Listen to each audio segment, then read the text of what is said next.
Good morning, Patriots. How you doing today? This is Mike the Patriot coming to you live from the downtown metropolis of LaMonte, Missouri. I hope you guys had a great evening, and I hope you have a great day today because it is Friday, which means I'm broadcasting on all the channels, which means I can't say anything today. So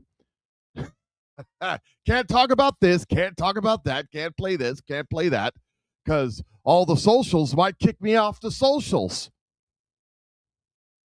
Because, freedom of speech and stuff.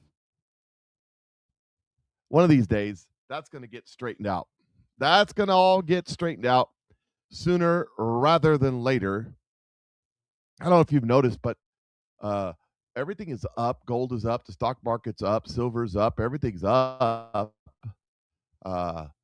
Good day. Silver's at 81.86. Gold's at 48.81. The S&P 500's at 7,095, which I think is a record high. The Dow Jones Industrial Average at 49,199, or real close to it anyways. NASDAQ's at 24,322, because why not, right? But you know what isn't up? Oil. Oil's down $10.54 today, trading at 84.15.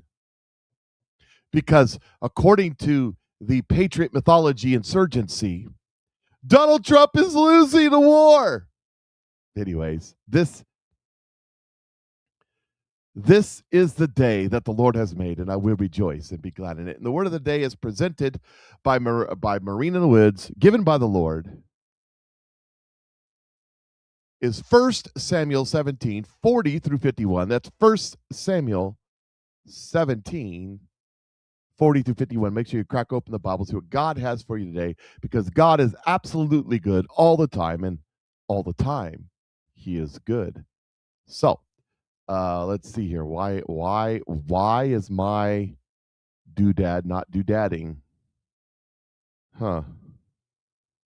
Hope it's all playing on your end. Sometimes weird things happen. I think Google does it. I think it's Google when you're using or whatever. I don't know. It's censorship. It's because I'm on all the channels today. That's what it is.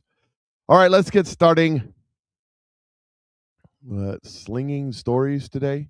Oh, slinging stones today. Yes, stones are good. You must be talking about slaying giants. I filled up at 364 a couple days ago, down from 419. Well, that's why I live in the Midwest, because 364 is probably our highest we've been. Anyways, it goes up by dimes and goes down by pennies, but that's okay. It is what it is.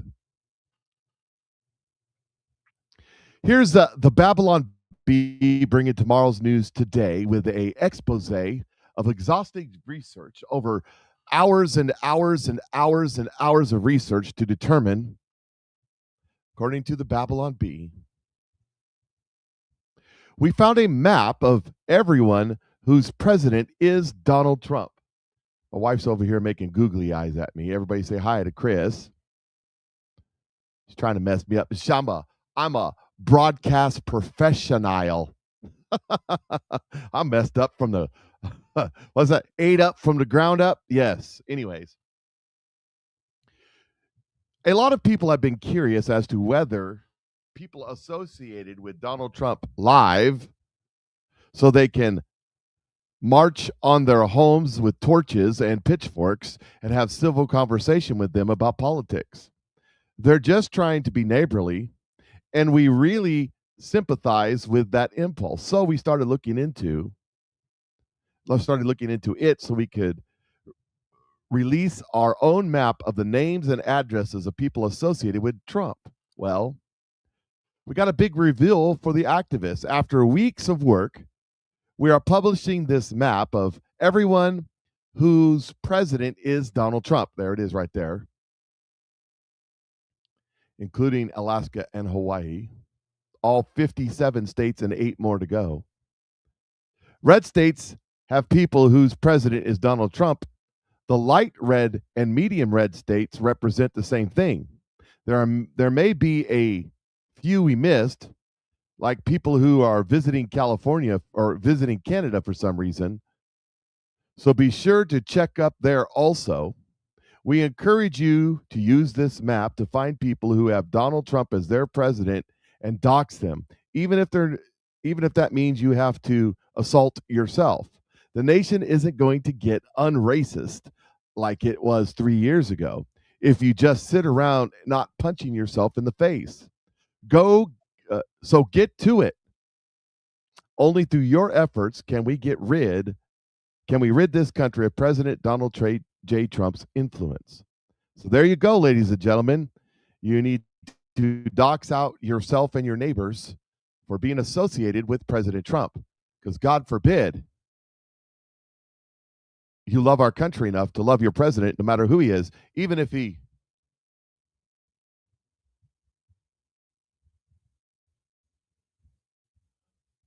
doesn't know who he is.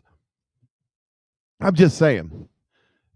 All right. So, I've talked about this. People have, did Kim come into prophet? Oh, you're a false prophet. Or, bro, you don't know what you're talking about, bro.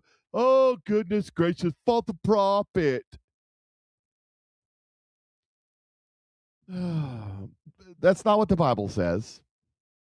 The Bible says if it hasn't come true yet, it's a false prophet. No, it's not what the Bible says. Not at all. By the way, if that's the standard, then Jesus is a false prophet. Daniel is a false prophet. Jeremiah is a false prophet. Ezekiel's a false prophet. Samuel's a false prophet. Noah's a false prophet. And God himself is a false prophet, because they've all made prophecies that haven't come true yet. And that yet is the more accurate term, the term that most people need to fully understand. But that being said, I can absolutely 100% show you exactly in their own words what a false prophet is. Let me introduce you to a false prophet. 100%.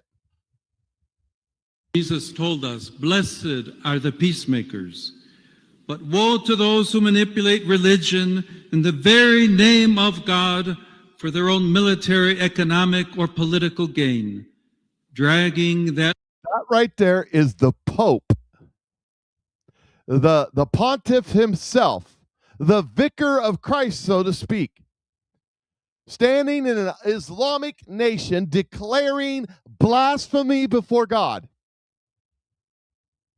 Because that's not what the Bible says. Well, how do you know, Mike? He's the Pope, and when he says it, it's like God says it. No. A false prophet is somebody who lies in the face of God for their own personal gain, their own personal manipulation, or whatever the reason. I give you an example of a false prophet, and that is this. The verse that he quoted, "Blessed are the peacemakers, for they will be called the children of God." That is not what he said. A false prophet prophesizes opposite or in opposition to what the Bible says. Jesus told us, "Blessed are the peacemakers, but woe to they will inherit religion and the very makers. But woe to those who manipulate religion in the very name of God for their own military, economic, or political gain, dragging not in the Bible. Sacred into Jesus dark. Never said it. Yes, my dear sisters and brothers, you who hunger and thirst for justice, who are poor. You who hunger or thirst for justice. Again, that's not in there. Blessed are those who hunger and thirst for righteousness, not Marxist justice. This Pope is a Marxist, communist, atheist. Let me add one more verse from the Bible that maybe the Pope should get to know. And that's this verse. I warn everyone who hears the words of the prophecy of this scroll. If anyone adds anything to them, God will add to that person the plagues described in this scroll. And if anyone takes words away from the scroll of prophecy, God will take away from that person any share of the tree of life and the holy city, which are described in this scroll. Now, that's the end of Revelation. A lot of people, let's just talk about Revelation so you can manipulate the rest of the Bible. I don't think so. I think that was the end of the book intentionally. And I don't think he meant just this scroll. I think he meant all of it. The Pope is a liar, a deceiver, a false prophet, and a hypocrite. As he stands in an Islamic shrine and blasphemes our God. Merciful, meek, and pure of heart, you who have wept, you are the light of the world. The Pope is making stuff up out of whole cloth.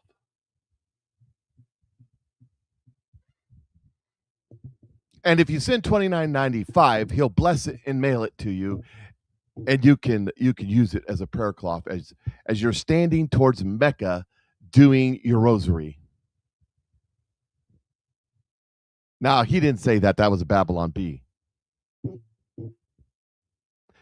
But this is what God was saying to me as I was watching this, and that is, woe to you. Let me stop for a second. When the Bible says woe, that is, cursed are you, cursing you. God says, woe to you, you leader of the sheep, who is lost himself and does not know me, and I do not know you. Repent. Repent. Repent before it is too late for you, because I am coming swiftly. This is the season of judgment, and all will be judged, and many will be found lacking, and their demise is on the porch steps coming inside, even as we speak. Ezekiel 9 has begun, and the Pope needs to repent and turn back to the Christ that he claims before the judgment that is about to fall falls. This man is a false prophet, a heretic, and a liar. And he should be treated as such. And those of you in the Catholic Church should rise up and denounce this. Because if you fear God and you love Jesus, you cannot stand with a man who will say these things and do these things. Because he says that Allah and God are one. Well, maybe his Allah and his God are one, but mine is not by far. I predict, through the inspiration of God, that this man will denounce the God of the Jews before his time is up. Watch for it. He honors the God of Islam, which is Baal, and says he serves that God because that God is his God. He will renounce the God of Abraham, Isaac, and Jacob. It is coming. But let me also say this.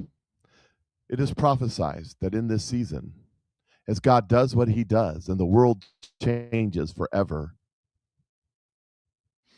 just like when Pharaoh was cast into the Red Sea and drowned,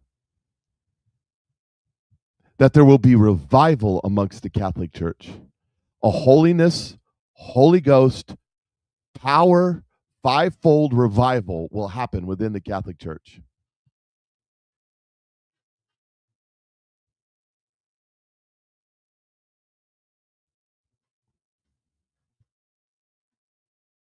Choosing the lesser of two evils is still evil. I choose not the lesser of two evils. I choose God and whatever his agenda is.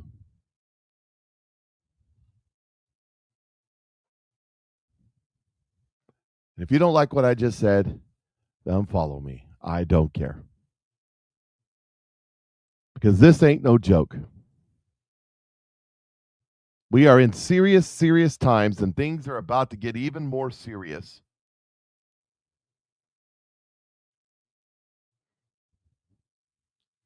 And we need to be prepared for that. Here's what Donald Trump says. Over in Iran, they are saying in the next day or so, they're going to kill several of the protesters. They're going to hang them. The media asked Donald Trump about it. I'm going to execute 4 more protesters, accordingly, including the first woman protester. What do you tell Iran? Well, tell that to the Pope. What do you say? Tell that to the Pope. You want to patch things up to the Pope? That Iran.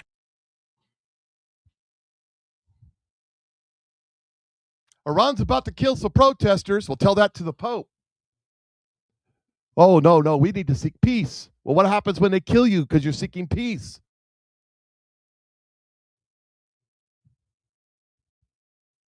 We are entering the beginning of the judgment season, and it is just now starting. You better make sure that you got things right, because I'm telling you right now, people are going to die on stage in this season, because God is not messing around. He's got some stuff to do.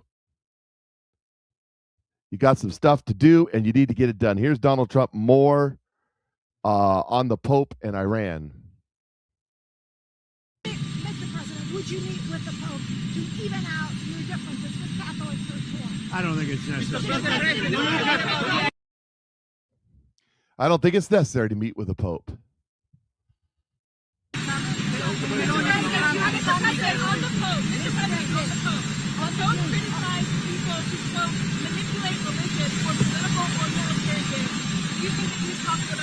Very important that the Pope understands. Very, very important. It would be nice not to say it. Iran killed 42,000 people that were totally innocuous protesters. Iran cannot have a nuclear weapon. If they did, every country, including Italy, where he's stationed, every single country in the world would be in trouble. So we're doing very well with respect to that, having to do with the whole situation on Iran. The blockade is amazing. That's right. The Pope would be happy with Iran having nukes.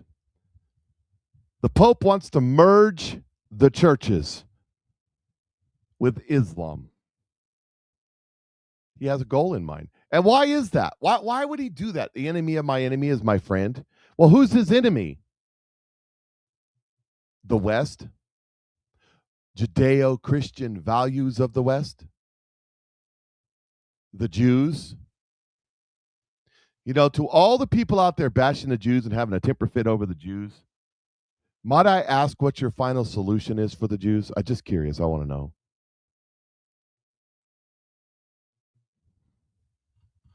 %90 of you don't even know what you're talking about. You can't even explain it to me. You just talk the talking points that you've been programmed with. You know, the only difference between the left and the right is blue hair and septum rings.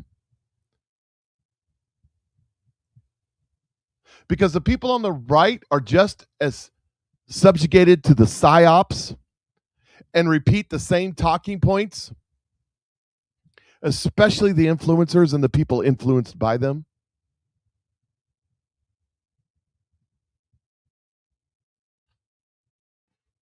I don't think we're in the tribulation yet, famous Amos. I think we're in the birth pains, but not the tribulation.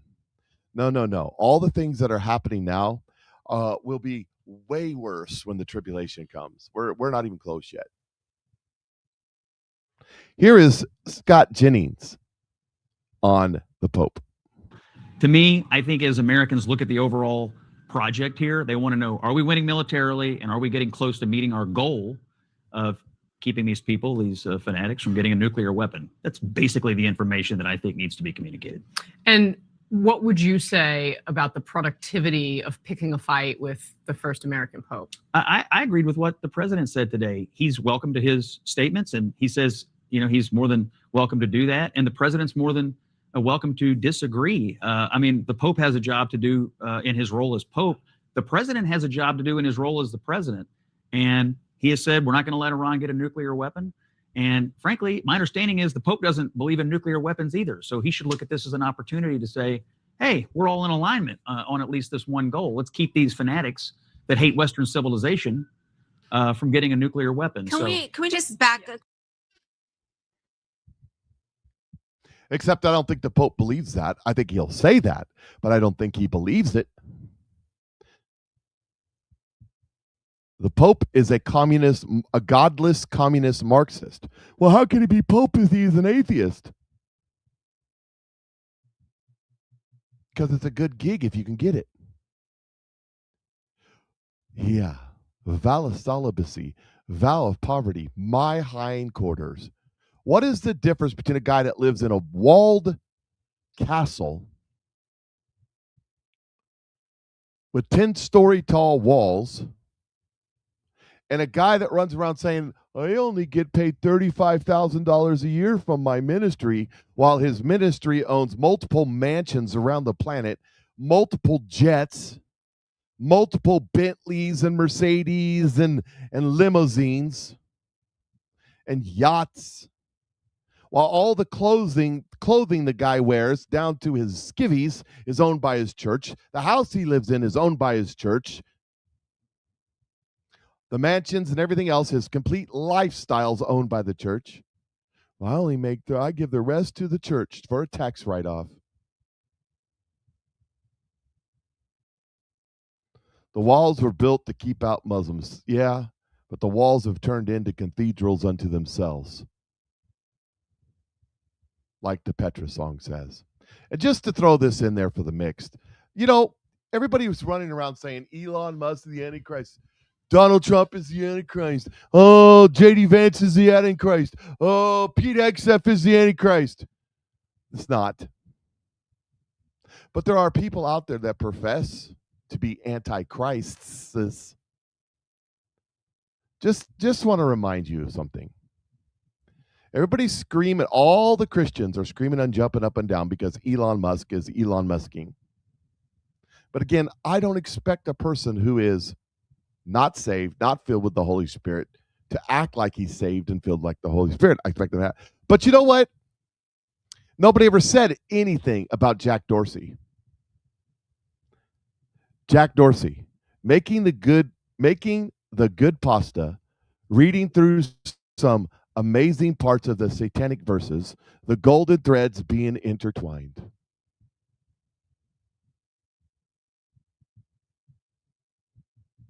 Pepe says it'll be your choice whether to know. Let me tell you something. The people that Jack Dorsey run around with think that's a good thing. I bet the Catholic Pope thinks that's a good thing. Hangs around with the same people. Oh my God, Mike, how can you say that? Well, my lips, Mr. Speaker, and then you make noise, and then you use your lips to like create different sounds so that it creates a language that people can understand. That's how I do that.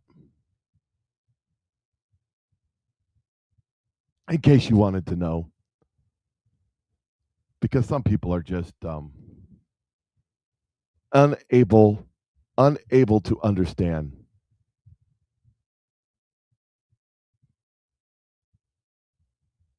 Unable to understand these kind of things. It's just too far beyond their capacity. For example, let's just talk about the history of this Pope. Breaking: Pope Leo the Leftist. Campaign finance records reveal woke Pope, he's the wokest, Leo, was a major donor to Kamala Harris's 2024 presidential. How does a man who lives in a vow of poverty, as the Catholic priest do, how is he able to give to the 2024 presidential campaign?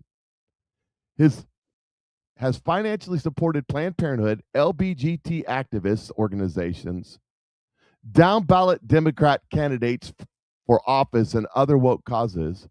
Before he became Pope, Leo also reportedly was frequent attendant of anti-Trump marches and protests, and routinely attacked President Trump in highly personal terms during his church services as priest. But if he's a priest, in the Catholic Church with a vow of celibacy and a vow of poverty, how's he making donations to LBGT activists and Planned Parenthood? Has he ever read the Bible, by the way? He's also registered Democrat who was a vocal supporter of disgraced former President Barack Hussein Obama in their shared hometown of Chicago. Many conservatives thought Pope Francis was bad.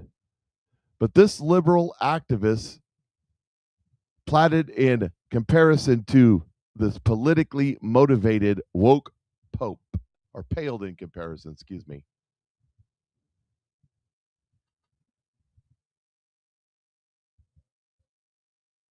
These people are evil. These are the people that spit in God's eye. These are the people who say, I know who you are. Just like the demons did when Jesus was walking, they'd come up, Jesus would walk in, they'd say, you're the Son of God. Have you come to destroy us early? These people and their demons know exactly what they're doing. When they spit in God's face, in his eye, and say, we know who you are, and we reject you. That's exactly what they're doing. It's evil personified. I don't care. You could argue with me all you want. Makes no difference. It's the way I stand on this. All right, I got a couple more posts. Like, for example, this post. It says, Pope Leo, Jesus told us, blessed are the peacemaker, but woe to those who manipulate religion in the very name of God for their own military, economic, and political gain, dragging that which is sacred into darkness. And then the Truth Hammer responds, while he was manipulating religion by making up fake quotes from Jesus for political gain, biggest facepalm ever. And I showed you, he completely made up. That, my friends, is a false prophet. If you are a prophet, or if you follow a prophet, if you Kim Clement, Mark Taylor, for example, let me just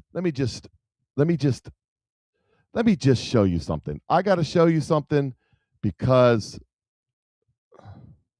I'm not picking on Brother Mark. I like Brother Mark. I have copies of his prophecies. They were accurate as Kim Clement's.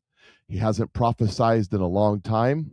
There's an article. We might get to it today, and we'll definitely get to it on the show after the show. There's an article out, Basic Gateway Pundit, bullet fragments right here. Bullet fragment from Charlie Kirk's autopsy identifies 30 caliber as matches rifle used by alleged shooter. Now, what does Mark Taylor say about the Mark Taylor is part and parcel of the Patriot mythology insurgency.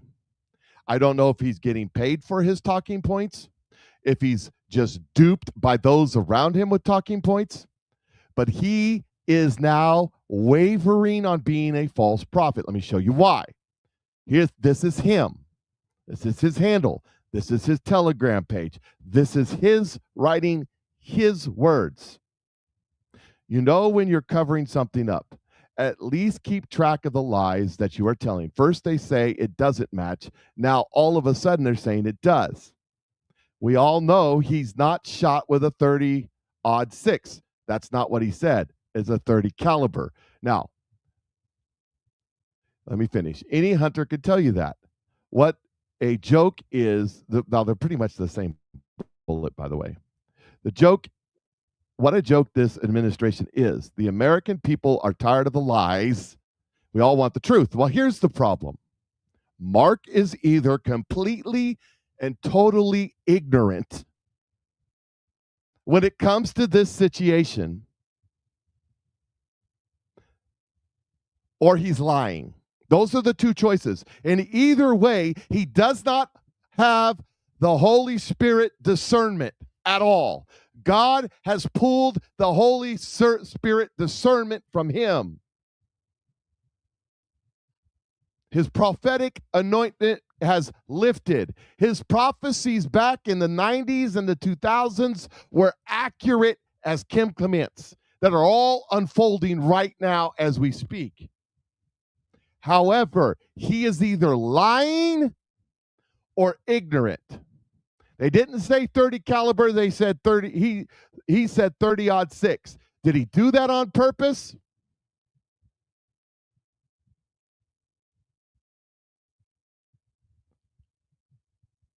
Yeah, I understand. It's the same round for the most part. But it's like a 2-2, it's like a 2-2-3 or a 5.56. Some rifles can shoot 5.56. Some rifles can only shoot 2.23. Some rifles can shoot both. There's a slight variation.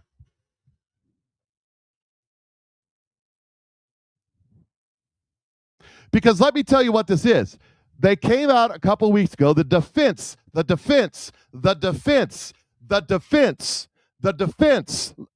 I make this clear enough? The defense came out and said that they couldn't tell 100% that the fragment found inside the neck of Charlie Kirk came from that rifle.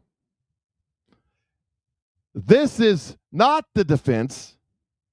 This is the prosecution comes back and says that the metallurgy says that's the bullet. It's the defense's job to insert doubt because you're prosecuted on a murder case by reasonable doubt. If you can find reasonable doubt that this may not be the dude, then you can't convict under our judicial system. So the defense came out and said, "Oh, if the caliber don't fit, you must acquit." And then the prosecution turns around, "Yeah, but that's not exactly the true story." Now he's equating the two, either ignorantly or knowingly. You decide. Either he's completely ignorant and has no spiritual discernment as a prophet, or he's lying to you. Because these are two different reports from two different sides. And if he reported it like that, he'd be accurate. But he's not. And he's leading his people astray. The people that follow him and believe in what he says are being led astray. He claims to be a prophet. He claims to speak for God. He also claims that God isn't moving right now and no one has prophecy. No, Mark. As a man of God, I call you out on that, and I ask you to repent in this season of judgment before God pulls back the veil and lifts your skirt and reveals that which you don't want exposed. Repent. I have a question for Mark. Were you one of the ones who very accurately prophesied that Donald Trump would have 2 terms, but fell for the pressure after 2020 and repented and said you got that wrong? Did you do that, Mark? Because if you did, that explains why the Holy Spirit is no longer giving you the gift of prophecy and why it's been pulled from you. I have refrained from calling you out as respect for the anointing of which you had, because you were as accurate as Kim Clement. Mark, I highly recommend that you prayerfully go read your own prophecies and repent.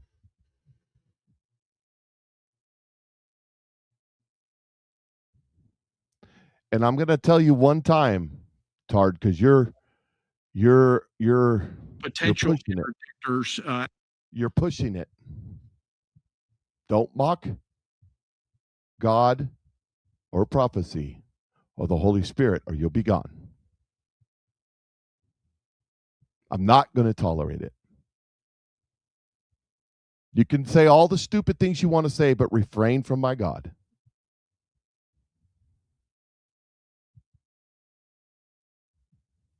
Just letting you know, just reminding you.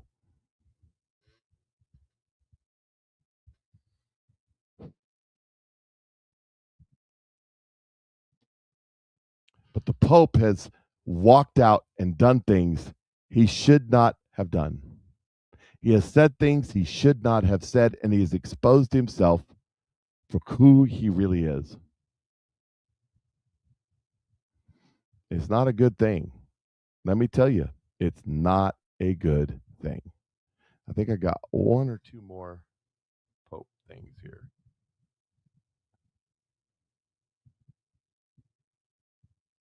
Let's see here. There's a lot of other stuff happening too. Man, oh man, is things getting crazy. There was some nut job tried to get into the White House. He was hemmed up and taken care of. For sure. Okay, well, I'm almost there. I had to dump out what I was doing to get to this point. All right, let's see. This one says, heresy psyop. The Pope is conducting a heresy psyop. Pope Francis, we worship the same God. Is it any wonder why so many Catholics are confused? We do not worship the same Jesus as the Muslims. We do not worship the same God as the Muslims. It says, isn't that's Tucker Carlson, isn't aware that Jesus of Islam is not the same as the Messiah described in Isaiah or the New Testament. In Islam, Jesus, or Isa, is a prophet. He is not the Son of God. He is not crucified. He did not atone for the sin, and explicitly denies divine sonship. And if you deny that, then you're not a Christian. By definition. And this Truth Hammer says this. Come on, technology. He says, the guy who serves fries does not think he is Jesus. He thinks he's been called to heal the land. That is true. For such a time as this.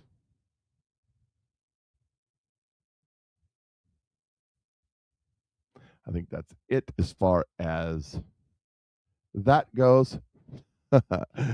Not to be outdone or sacrilegious, just wanted to point out that today's show, let me get it pulled up here. Is brought to you by Nitro. Have you had your Nitro today? Because I've had mine.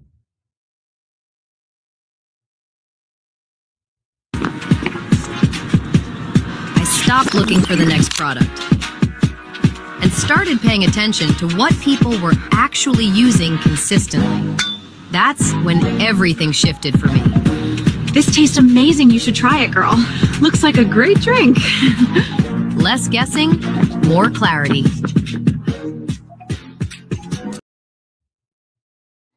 That's right, Nitro. That was Nitro Plus, but there's Nitro Regular too. Nitro, it is the best medicine on earth, and the link right up there will get you right to the Nitro. It's only $49 for 15 little packets. Now think about that. Do the math on that. How much do you pay for your Monster, your energy drink Monster, full of chemicals and all? Or how many of you go out and drink some of that other stuff like Liquid Death, which is basically water? Here's a product that's creating nitrous oxide and hydrogen. It chemically reacts in the bottle when you pour the powder in with the water. And it gives you all day energy with no jitters, no shake, no nothing. It's got a bunch of other nutrients and goods for you stuff in there too. But all day, no jitters with no stimulants. Sugar-free. It is some of the best stuff on earth.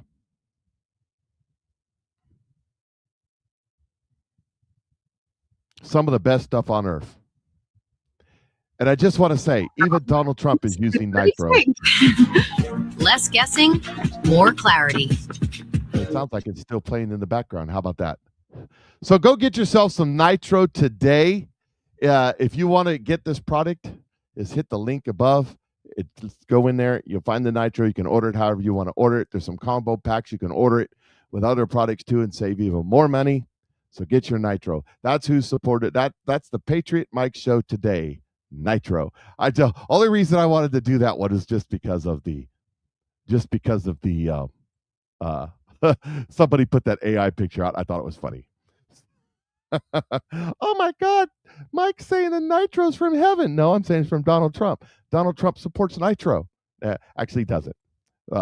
Celebrity impersonated. Tard and Feather says 100% on board with today's Pope's statement or sentiment. So you're 100% on board with a lie and a fraud. Okay, gotcha. Everybody see, Tard is being retarded and is on board with lies and manipulation. Just as long as we're all on the same wavelength there, and we all know what's going on, what is what, right? Everybody knows what's going on, right? Okay, good. I just wanted to make sure that we all have the same. We're all together there, because Tard is living up to his name. Let's see here. Right here. Okay. Just want to show you that where he was at, where the Pope was at, what the Pope is agreeing with. That Tard and Feather says that he agrees with the Pope 100%. So here you go, Tard. You agree with this. Pope Leo celebrates Christian genocide in Algeria. Where are the Gazanians? Where are the Gazanians that want to stop genocide from the river to the sea? Palestine must be free. In 1955, Algeria had over 1 million Catholics and 140,000 Jews, and probably another million just regular Christians. Today, as Pope Leo visits Algeria, there are some 8,000 Catholics in Algeria and fewer than 200 Jews. 99% of the population of what was once one of the old territories of Christianity are Sunni Muslims. Was Islam so popular that the Christians and Jews decided to convert? Not at all. They were persecuted, murdered, tortured, and driven out by Islamic violence that occurred in our lifetime. They killed the children and the babies. Christians and Jews had lived in Algeria since Roman times. Now they're gone. The Christian genocide was endorsed by major world powers, aided and abetted by the French government, and celebrated in movies, books, classroom lessons, and by Pope Leo XIV. Alongside paying tribute to the 19 martyrs of Algeria, I can't say the word now. I said it. Don't think about it. Beatified in 2018, priests, monks, and nuns, including 7 beheaded monks and 2 nuns murdered on their way to Mass by Islamic terrorists who later received amnesty for their crimes. Pope Leo also paid tribute to Muslim jihadists. Pope Leo visited Algiers Algeria's so-called Martyrs Monument, Maqam Enchilada, I don't know, located above El Majard or Jihadi Museum, erected by former Islamist socialist terrorist dictator, this guy, who had headed the ALN, one of whose specialty was Smile of Kabali, in which the tongue was pulled through the slit throat, and which was responsible for the Oran massacre of Christians and Jews, thereby ethnically cleansing the formerly non-Muslim city. Women and children had their throats cut by Muslim mobs bent on slaughter. 25,000 non-Muslims had lived in Oran. After the massacre, over 200,000 survivors fled. Pope Leo XIV just visited the jihad site, and his remarks claimed that our presence here at this moment pays tribute to the history of Algeria and to the very spirit of a people who fought for independence, dignity, sovereignty of this nation. This is what Tarred and Feathered says he 100% agrees with the Pope. Praising Arab Muslim jihadists who had set out to eliminate Christianity from Algeria, the pontiff declared that they lost their lives, but in doing so, they gave them up for the love of their own people. Their example sustained the people of Algeria and all of us on this journey. For true freedom is not merely inherited, it is chosen anew every day.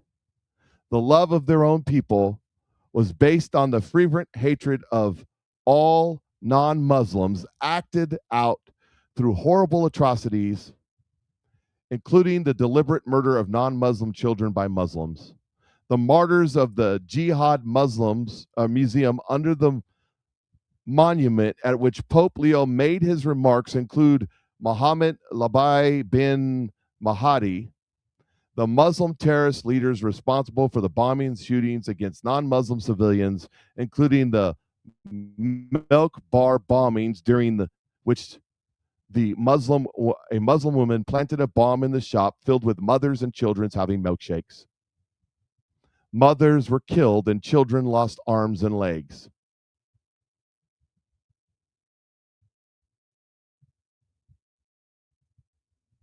Then why do you, Tarred and Feather says, for the record, it has always been my opinion that the Pope sucks, yet you said you 100% agree with him. You see, the problem with you, Tarred, is that you're just a knucklehead idiot that just posts stuff to be a knucklehead idiot. And today I'm annoyed with it, so I'm calling you out. You see, when you stand for nothing, you'll fall for anything. You are a swaying reed blowing in the wind. And one of these days it's going to break. One of these days it's going to break and fall. I recommend that you seek righteousness and you seek Christ before that day comes. You can count that as a prophetic word if you'd like. Or not. Don't care. Not my problem. It's your problem. Oh, but Mike, you're so mean. I'm just calling it as it is. Then there's this story in the news. This is Carrie Lake, in case you didn't know, talking about what's going on in the fake news media.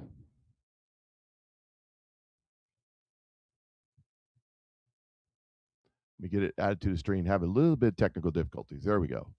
Here we go. Now we're getting somewhere.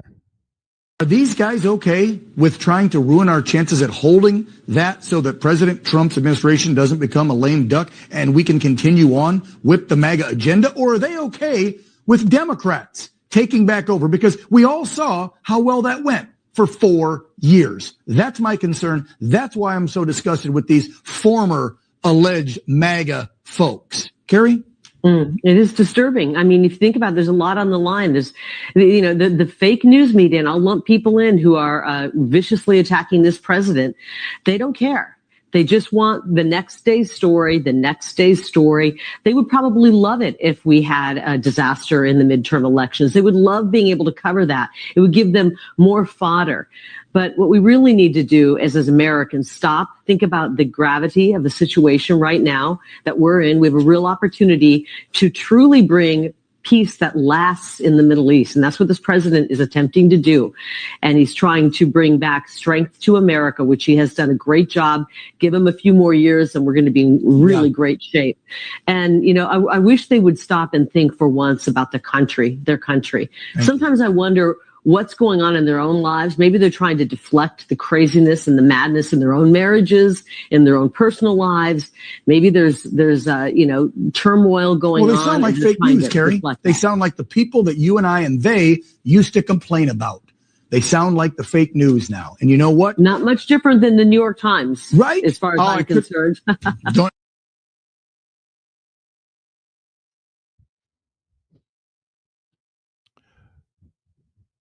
She's talking about the Patriot mythology pushers that are actively trying to destroy.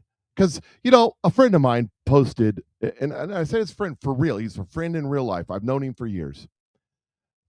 And he's posting the propaganda. I voted for Donald Trump 3 times, but I'll never vote for him again. To which I responded to him and said, well, you should have voted for Kamala Harris. I would never vote for Kamala Harris. How dare you say that? Well, what other choice do you have? I mean, think about it. If it wasn't for Donald Trump, we would have had 8 years of Hillary Clinton. And we would be working on whoever the next president was. Everybody says, well, it would be Kamala Harris. Not necessary. Probably Gavin Newsom or somebody would be president right now as we roll into 2030 and the end of our country. If you think about what's said there, because that's what we're talking about. I know people don't like that these people that, oh, Donald Trump says mean things. Yeah, because you'd rather have a politician that walks around telling you what you want to hear when you want to hear it, but absolutely means none of it, instead of a guy who says what he says and means what he says, even if you don't like it. I wish somebody would do about all these. Well, we did. We got Donald Trump. And you don't like it because it hurts your widow feelings. Here, let me just point something out. People are noticing. By the way, the Tucker Carlson's audience is tanking. Candace Owens's audience is tanking. They don't care because they're getting paid anyway. They are the latest government psyop. Whose government?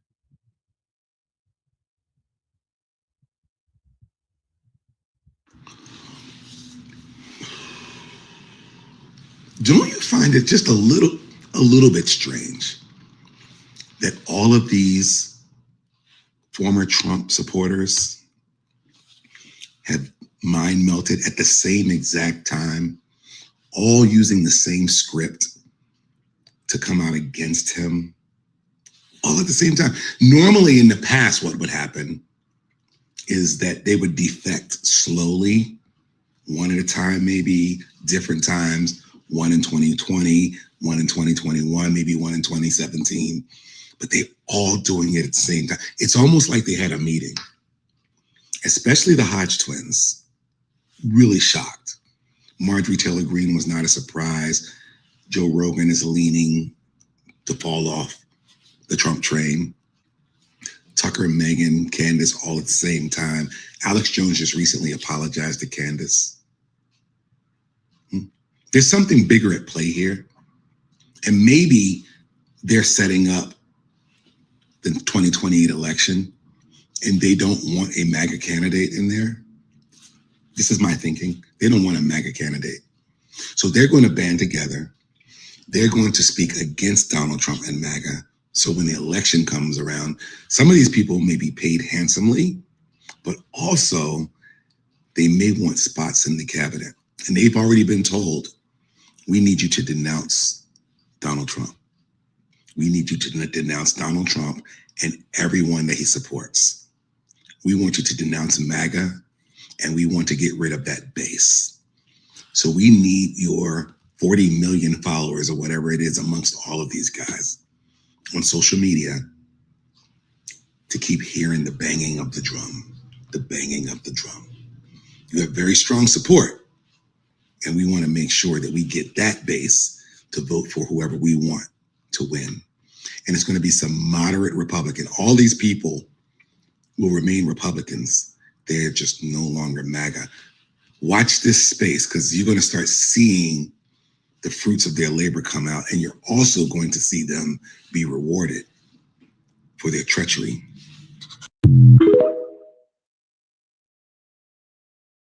Kevin is saying I misunderstood Tard's comments. It says and I'm not ignoring anything. It just sometimes the chat room goes by so fast I can't see it all. So whatever I'm ignoring, okay. It's a lot harder to keep up. I can't keep up with that and do this at the same time. So sometimes I get in trouble because I misunderstand what some people are saying, but it doesn't matter because the guy's always saying stupid stuff and I'm tired of it. So Not in the mood today. And if you guys are mad at me for what I said, that's fine too. So if I misunderstand, I misunderstand. Okay. Where was I? Okay, yes. Now, what's going on in Congress? There's some things going on in Congress yesterday that our politicians, our Republican politicians, are totally selling us out. Completely and totally. Now, the guy that's replaced Marjorie Taylor Greene looks like an upgrade, because here's what he has to say about the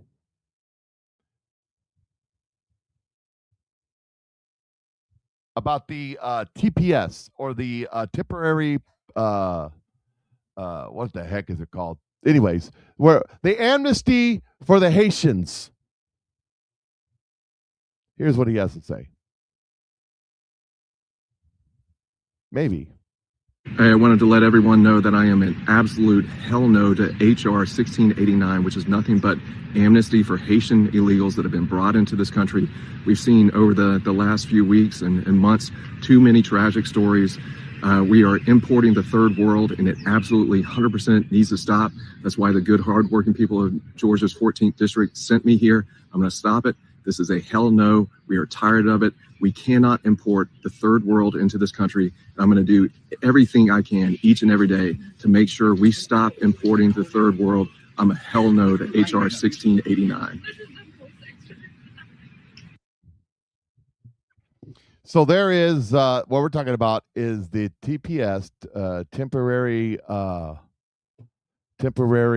Doggone, what's it mean? It's the amnesty. It's not amnesty. It's temporary protective status. That's it. For the Haitians, the Democrats are trying to push through a bill that will give temporary protected status to the Haitians that Joe Biden put on with an executive order, that Donald Trump removed with an executive order. Now the Democrats and Republicans are trying to codify amnesty for these Haitians that go around and beat women, crush their skulls with a crowbar. That's on video. And this guy who's replaced Marjorie Taylor Greene is saying, no, not voting for that. I'm totally against it. But it doesn't matter, because it just passed the House. It just passed the House. Here it is. Come on now. With 7 Republican yays, lead 220 to 207.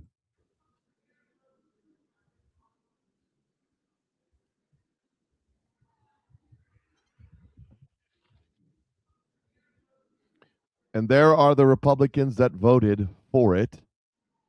Right there. On this vote, the yeas are 220, the nays are 207. The resolution is adopted. Without objection, the motion to reconsider is laid on the table. So they passed the bill. It's going to go to the Senate. Probably not going to get out of the Senate. If it does, the president's not going to sign it. Not going to. I mean, why would he? What do these people think that they're doing? These people have told us exactly who they are. And if you're in their district, make sure you remember that. Don Bacon, Maria Salazar, Mike Lawyer, Mario Diaz-Balart, whatever, Brian Fitzpatrick, Nicole Maliotis, and Carlos Jimenez. I know that this guy or this gal and this guy for sure are both Democrats. They are Marxist communist Democrats. They just ran as Republicans. And they pushed this bill over the top.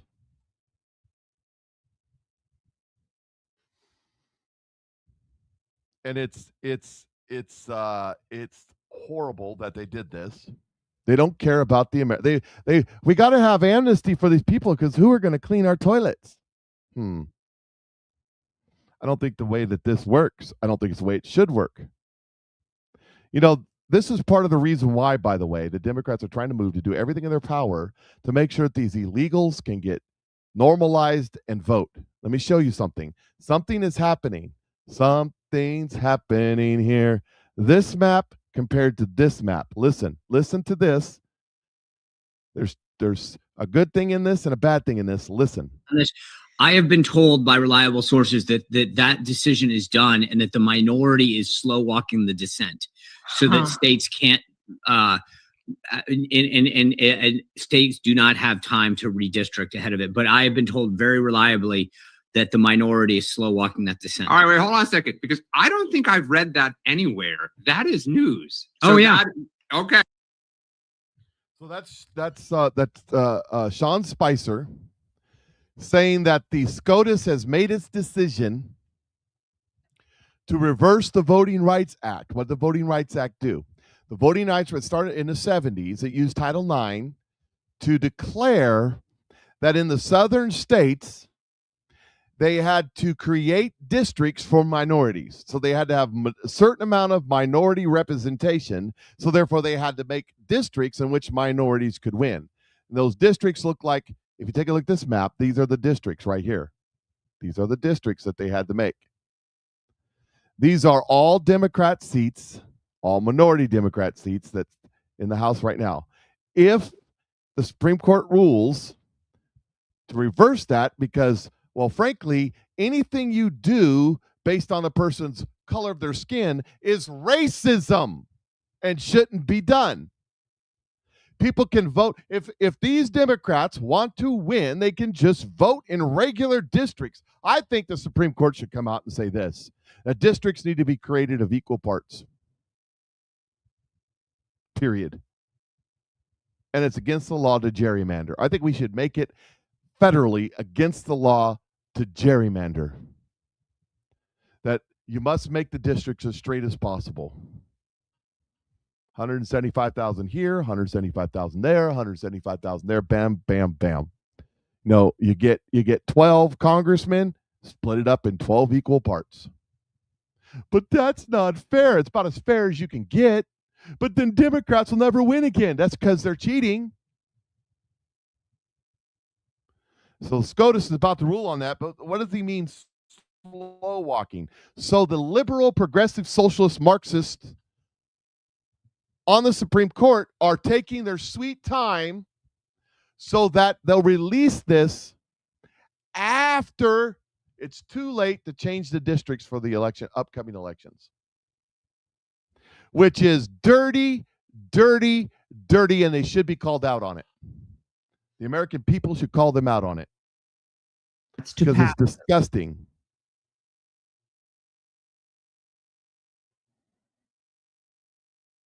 Now, here's Laura Ingraham talking about the TPS and what she has to say about these Republicans. It's to pass this. Remember these names: Mike Lawler, Maria Salazar, of course, Don Bacon retiring, Brian Fitzpatrick, Carlos Jimenez, Nicole Maliotakis, Mario Diaz-Balart, Rich McCormick, Mike Turner, Mike Carey, and Kevin Kiley. Now, how do they justify this abdication? I have a hint for you. You're mean simply for asking. They claim that returning the immigrants to their home country, which the statute underneath clearly contemplates, is not compassionate. It's sickening to think my Haitian friends and neighbors can be sent back there. They enrolled in TPS so that they could pay taxes, support their families, and educate their children. And that's always followed by the fake worker shortage argument. Now, listen closely when Congresswoman Maliotakis, those were Democrats before, describes her constituents. I have a lot of healthcare workers in my district that are of Haitian descent that are on TPS.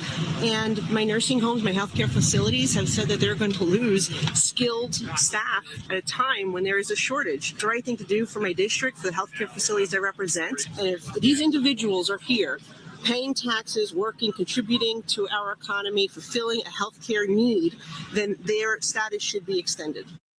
Okay, first of all, those workers are not her constituents. They can't even vote. Second, The statute's protection relates to the conditions in the foreigner's home country, not supposed economic conditions here. And third, the worker shortage argument is false and it's insulting. And it's typical. You always hear it from the cheap labor lobby. More nursing homes are owned today by private equity than ever before. The convalescent homes, of course, they serve a really important purpose, but the more they cut costs, including labor costs, the more profits they rake in. So if you believe market economics, you would know that if there were truly a widespread labor shortage in these health sectors, the basic economic signal would be rising wages. So,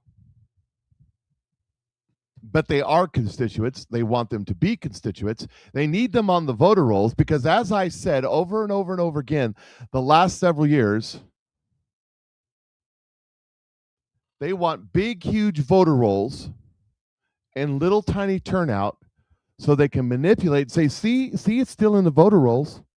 See, no problem.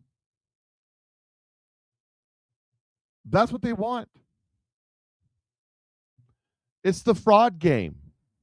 And they cheat on so many different levels in so many different ways. It's almost impossible to keep up with all the ways that they cheat. Almost impossible. Here is Brandon Gill, one of the good guys, on the floor of the House, talking about the TPS. So let's ask ourselves, does mass migration from Haiti benefit the American people? The answer is obviously no. 65% of non-immigrant Haitian-headed households are on welfare. Does that make America stronger or more prosperous or more wealthy in any way? Of course it doesn't. And yet we're being asked to give them amnesty and make these absolutely horrendous years of open borders effectively permanent. That's right. That's what they want. They're trying to go around Donald Trump. Republicans and Democrats, two parties, two wings, same bird, are trying to go around Donald Trump and open the borders back up. That's what this is all about.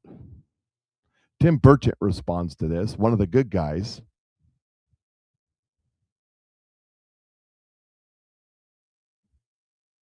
Hey everybody, Tim Burchett.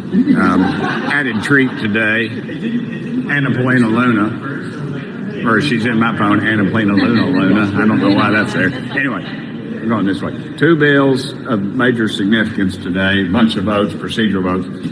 The War Powers Act, where it's trying to strip the president of any ability to do anything, failed. Correct, Luna?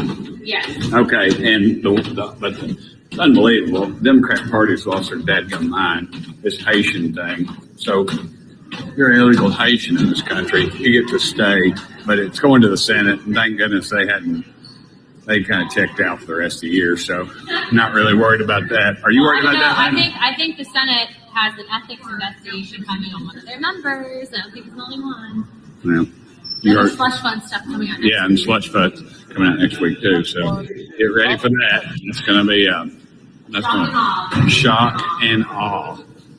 Anyway, thank y'all for sitting here. The slut fund is up next. Get ready for that one, ladies and gentlemen. Luna's all over it. Bobart. She probably should sit that one out. But I mean, she didn't pay people off. Just saying. Here is Representative McCormick, who is now indicted and on trial for stealing $5 million of FEMA funds and laundering it to her family and friends, who's facing expulsion as she stands up to speak for temporary status, TPS. You know, like Ronald Reagan said, there's nothing lasts longer than a temporary, or there's nothing more permanent than a temporary government program. Thank you, Mr. Speaker. I rise today, Mr. Speaker, to talk about the economic damage. I support this bill because at the end of the day, we have to recognize that the Haitian people who actually have come to the United States, they did go through a vigorous vetting process in order for them to get the TPS status that they have. Second of all, if we're looking at the economic damage that will come to actually pushing out more than 350,000 TPS recipients, we know that's going to be devastated to our market. There is a better way. We should be contemplating not just extending TPS in this bill to 2029, but also figuring out how we can actually transition. While these TPS recipients hold over 100,000 jobs in healthcare, which is actually a fact, why don't we put together some kind of continuing education program for Americans so they can replace them? What is the rush to kick them out the country and to leave all these positions open with no one to refill them? Let's talk about more how we can protect and make sure that our hospitality industry in South Florida, where we have more than 1,000 Haitian TPS workers who work in the airports in Miami, the airports in Broward County, and also in hospitality. So you have illegal aliens under protective status working in airports and security. Just consider that. Just consider what she just said. If we kick them out willy-nilly, everybody goes out in one day, how are we going to sustain the economy in South Florida in a state that everybody loves to visit? What I'm asking for is cool minds to actually come together and think about how we can actually have a transition process that will protect the American people, help our economy, but not rushing towards this mass exodus, which is going to leave the American people in the stray. One of the things we have to realize also is that the American people, they did ask for job skills training. They did ask for a transition. They're not looking for chaos. Nobody asked for anything. I keep hearing this fact about 61% of Haitian people who are on welfare. My district is full of Haitian people. My family's from Haiti. I don't know anybody who's on welfare. And what we're saying is that we're not arguing that it should be temporary. In fact, the bill says until 2029. But what we are arguing is that we sit together, come together, and have a plan of transition. Have more time? Additional minute.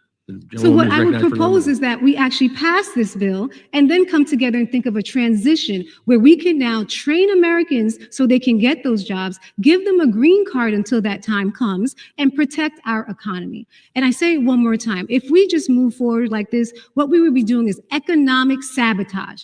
Economic sabotage. Look at all the Haitian workers and what they uphold. Think of every elderly person who has a nurse. Think of the vulnerable.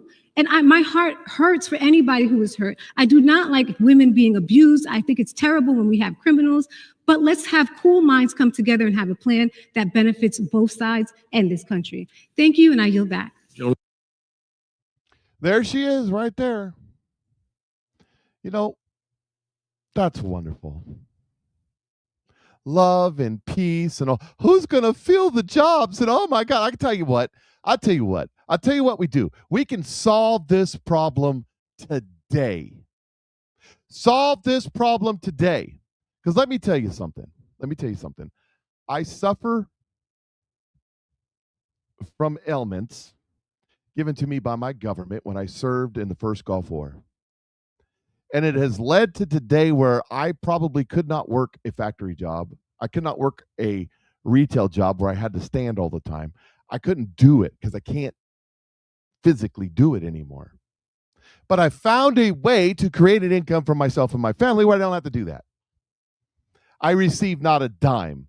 I went through the process of VA disability to get declined. They said, yeah, you have all the symptoms, but it's not service related. So I said, okay, I'll take care of myself. Minus a finger. But I could solve the problem where if we got rid of 300,000 Haitians from South Florida, who's going to fulfill the jobs? I could solve the problem today. Let me show you how. With this lady's story, and she is fit to be tied. Listen to this. My name is Jasmine Pendeja. I don't know who you are. And you use my social security number to work and list yourself as working at Jack in the Box in Encino, California, and then you went and you started working at the other Jack in the Box because you got a promotion. I just called your manager and your franchise operators, and trust, you will be dealt with. You was using my social and you messed up my EBT benefits, and I found out who you were. So you better run because you're going to jail. I already told them as soon as they verify, which I already know, that I'm calling the laws. And the crazy thing is, you've been using my social security number for a long time. But the Department of Social Services said, as long as I have your information, you're going to be persecuted. Persecuted to the fullest extent of the law. I am a rat. She is mad. Now, you know what? I don't want people stealing Social Security numbers, illegal stealing Social Security numbers from people. That makes people victims. But she's mad because this person stole her Social Security number, and because her Social Security number has an income, she can't get her EBT. Sitting on her fat butt, eating doggone onion rings, complaining, stuffing them down her fat throat, complaining somebody else is working on my Social Security number so I can't get my EBT. Well, here's my solution to the 300,000 Haitians and the 20 million other illegals that we're going to kick out of this country. Get rid of the EBT. And then your fat butt can go replace the 20 million jobs. If I can do it, so can you. Look at it. What is she?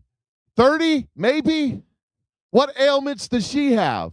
I remember selling cars. This guy comes into my office, wants to buy a car. We're out there looking at one of the most expensive cars I had on the lot. It was $1,500 down at the time. Blah, blah, blah, blah, blah. I ain't got the money to put what are you doing for a living? Oh, I don't work. I got disability. Why do you got disability? Because I'm overweight. That's not a disability. That's a gym membership. That's elbow-itis. Just kind of stop with the elbow-itis. Stop laying sideways in the public trough, lapping the water, sitting in your lazy boy, clicking the clicker, wearing the hair off the back of your head, and go find a way to make a living. Like I've said before, you can sign up in Nueva today for $0. You can post on Facebook and other social media about the products. If somebody buys the product, you get paid. Cost you $0 to get started, takes minimal effort physically. There's a guy that they did a documentary on.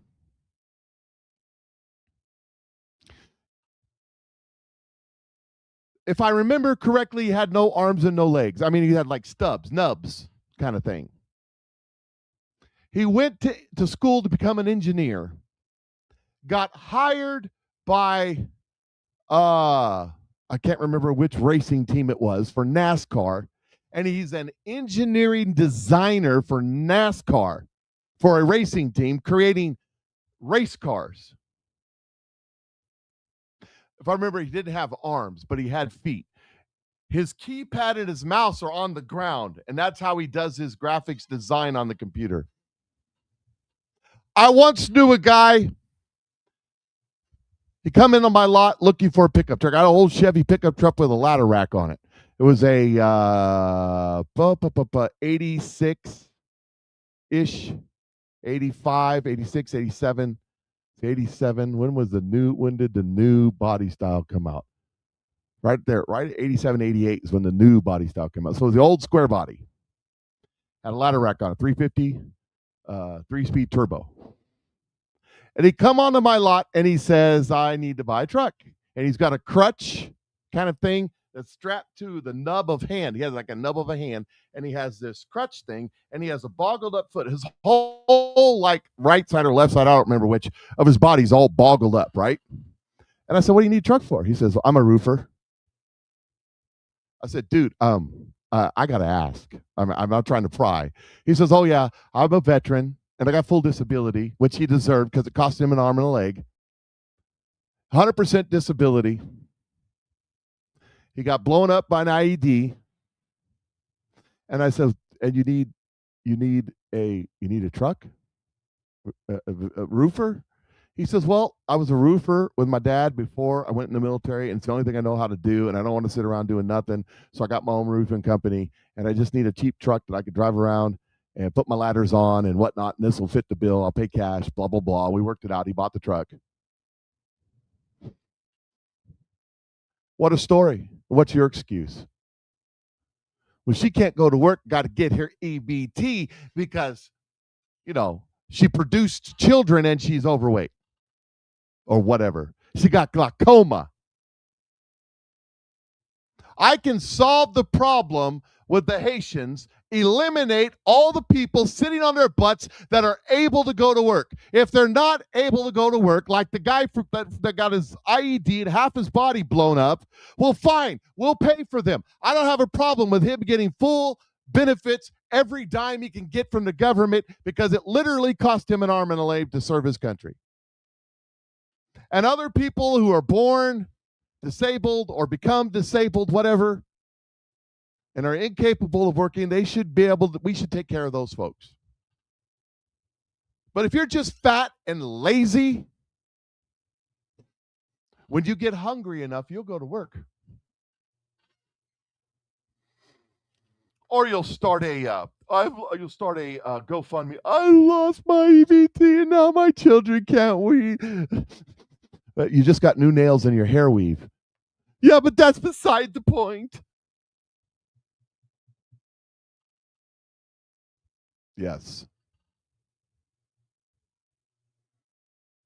Anyways, that's my story and I'm sticking to it. Let's switch gears just a little bit here. As we go to another subject. By the way, RFK Jr. was up at Congress testifying as Health and Human Service Secretary. And boy, the Democrats are mad at him. We've done better at preventing measles than any country in the world. President Trump approve your decision to end the CDC's pro-vaccine public messaging campaign? We've done better at preventing That's measles not answering my question, and ending sir. the epidemic. That is not than any answering my country question. And I in the think you world. don't want to answer the question because I think you know I want to that respond to you your are making misinformation. terrible decisions that impact very, very real lives, especially the lives of children. Now, one thing that I find incredible is that you suspended this pro-vaccine messaging campaign, but somehow you're spending taxpayer dollars to drink milk shirtless in a hot tub with Kid Rock. And somehow you think that's a better public health message Your time is than expired informing by a the minute. public about the importance of vaccines? Gentle lady's Really? time is expired. Really? I yield back. You To which, if I was sitting there, I would respond out of order, of course. And how long did you know about Eric Swalwell and Fang Fang and all the things he's doing? So what if I have my shirt off? Have you seen my abs? Jeez. You know, one thing I want to point out, RFK has not passed any laws, rules, or regulation that prohibits you from poking your newborn baby with as many vaccines as you want to pump into it. They've only made it so it wasn't mandatory. These little tyrants that are congressmen, how dare you? How dare you change the mandatory? If you want to pump your kids through 6,000 vaccinations 2 days after it's born, you have the right to do that. No one is stopping you. Just like all these people screaming and hollering about the transients, cut a dick off of me and addictomies because the government under Trump is no longer wanting to pay for it. How dare you? How dare you? No one is stopping you from having an addictomy or cut a dick off of me. Nobody. Pay for it yourself. It's that simple. Same thing with abortion. You can go get an abortion anywhere you want to get an abortion. That they have them. There's no abortion clinics here in Missouri, but you go right over to Kansas. The only thing is they want the government to not only support it, but pay for it with your taxpayer money, so you're complicit. That's a spiritual thing, by the way. That's what that is. So there's another thing coming, by the way. More coming. I want you to listen to what Solomon says on the Benny show the other day. Listen to this. You're going to have to do what prosecutors do when they take down a mob boss, right? Remember, they had to flip Sammy the Bull to get the Gambino family. They're going to have to take a capo in this intelligence law enforcement machinery and flip them. And if you get one big name person and you flip them, maybe a deputy FBI director, a senior FBI official, a senior intelligence council official, and you say, hey, we'll make a deal with the devil because you're going to testify up and down. I think they make that conspiracy case in a powerful way, and this begins to change very quickly. So keep an eye. Those are the things I'm watching for as a reporter in the next few weeks. Wow. Okay, so Solomon's saying if you can get one guy, and flip him, and he's watching for that in the next few weeks, he already knows. They already have someone. He's already flipped. It's already happened. He's just waiting for it to come out. Telling you, Donald Trump has been, all last year was the setup for what's happening now. We're in election season, and the gloves have come off, and it's going to get even worse. Now, this is an interview of Donald Trump before he took office, and some questions were asked about who was going to be in his next administration. Listen to what he says. Running this Biden thing, the difference is I fire people. I fired Comey. I got rid of him. You didn't fire Christopher Wray. Well, you know what? At the time, I don't know. Let's see what the final judgment is. But I didn't. Whoa! What? So Solomon says somebody needs to flip and is going to flip in the next few weeks. Donald Trump says that. Listen again. What does he say? Fired Comey. I got rid of him. You didn't fire Christopher Wray. Well, you know what? At the time, I don't know. Let's see what the final judgment is. But I didn't fire Christopher. I didn't fire Christopher Wray. I don't know. Let's see what the final judgment is. Could Christopher Wray be coming into play? Well, we got everything coming.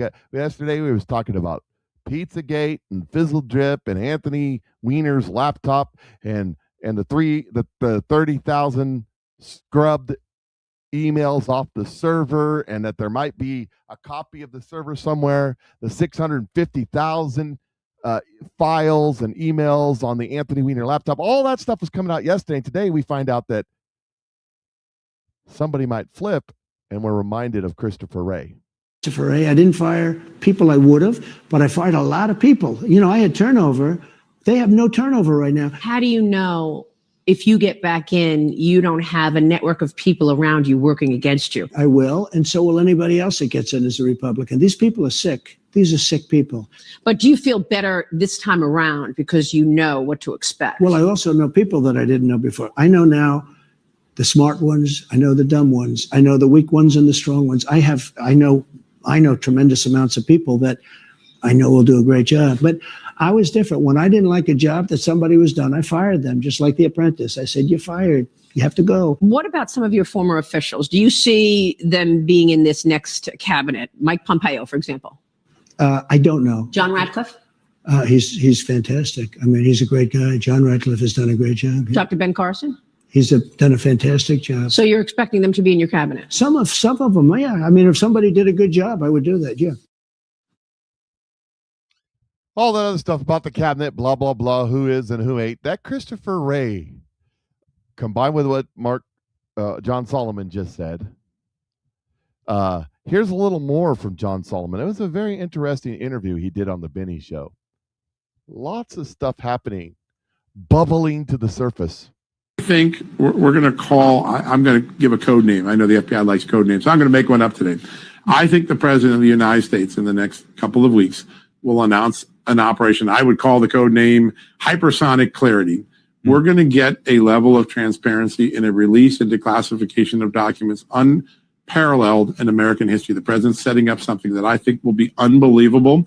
There will be a speed of lightning, a speed of sound to release of documents. And those documents will help this prosecutorial team in Miami that's doing this hard work to not have to do secret proceedings and secret classified proceedings, because the documents will be unclassified.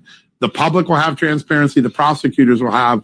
That will make it easier, I think, for the prosecutors to find the bad guys and sort the good guys from the bad guys out without having to have months and years of SEPA proceedings, what are called Secrecy Act hearings, which slow everything down.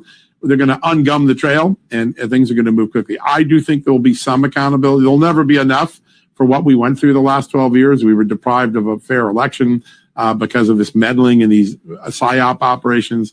We've been kept from information about vulnerabilities in our election system, which I'm going to have some good stories on that next week. But transparency can speed the prosecutorial accountability project. It's something that the deep state did well to keep Bill Barr from achieving before 2020. I don't think this Justice Department is going to fall for that. I think there'll be a speed of disclosure and a speed of prosecution that we didn't see in past years. The grand conspiracy case will be the ultimate thing. Can they make that? To get a grand conspiracy, Benny, you're going to have to do what prosecutors do when they take down a mob boss, right? Remember, they had to flip Sammy the Bull to get the Gambino family.